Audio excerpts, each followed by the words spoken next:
He's covered the team for decades and is with them every day of the year. All right, Mike, we're not quite at the midway point because they've played 7 games, but you get the deal. Halfway through, first year without Brady, first year with Cam, not much at the deadline. What's the feeling in and around the organization this morning? Well, let's start with this. I mean, going off of Key's comments about not having Brady and that showing up, here's the statistic that stands out. They've been in 3 games in the fourth quarter when they've been down by less than a score with a chance to win, and they're 0-3 in those games this year, 2-5 overall.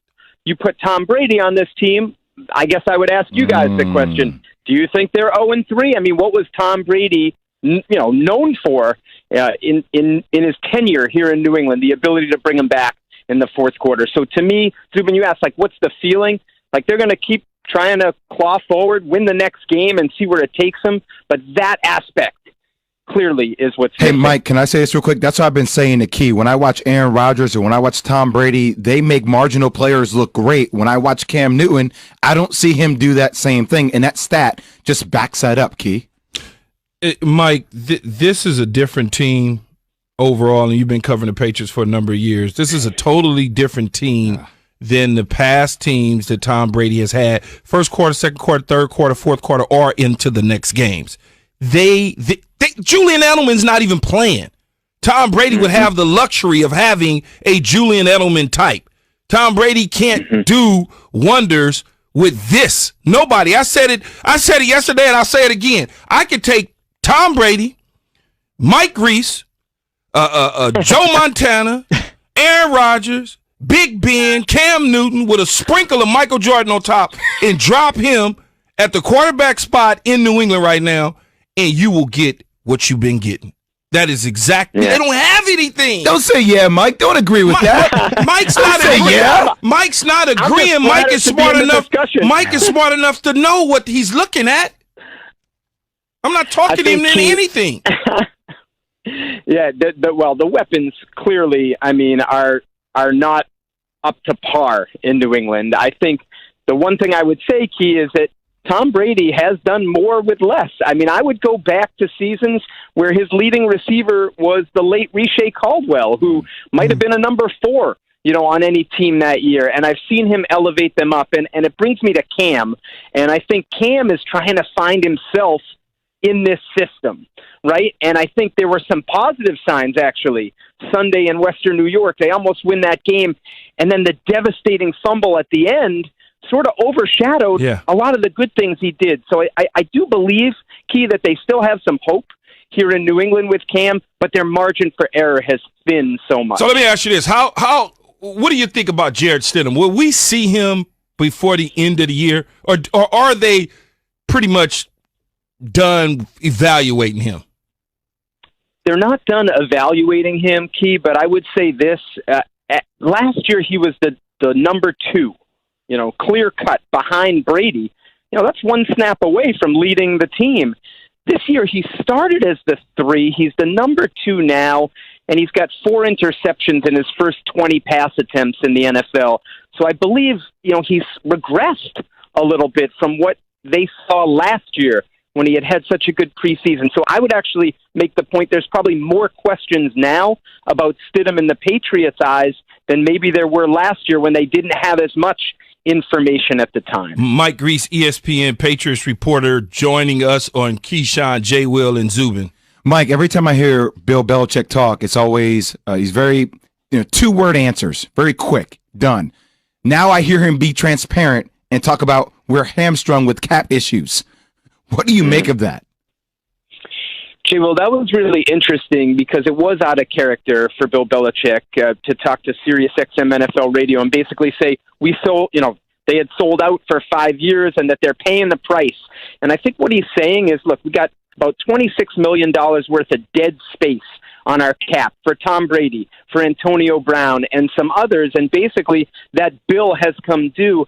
And I think he's just trying to make the point, when you're judging what's happening with this team, just take into that context in the conversation, if you will, just to know, this is a moving target, and they're sort of readjusting some things. Some people say it sounds like he's making excuses. He says, I'm just giving you the facts.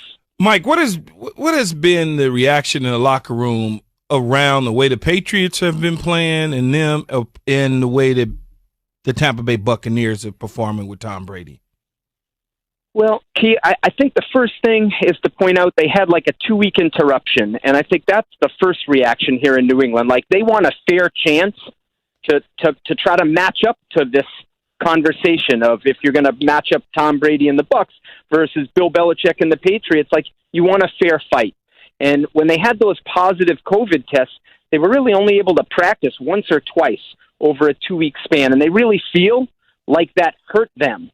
Now, Key, they feel like they've developed a little bit of a rhythm in practice and that they're starting to play better football. So really the reaction is, give us a little more time to show you what we can be with regular practice time. When I look at it now, and I was telling the guys here, Mike, as I watched the Tampa Bay Buccaneers, right, and I watched them the other night against New England, and I mean against the Giants, and I watched Buffalo, New England, and I obviously saw that mess.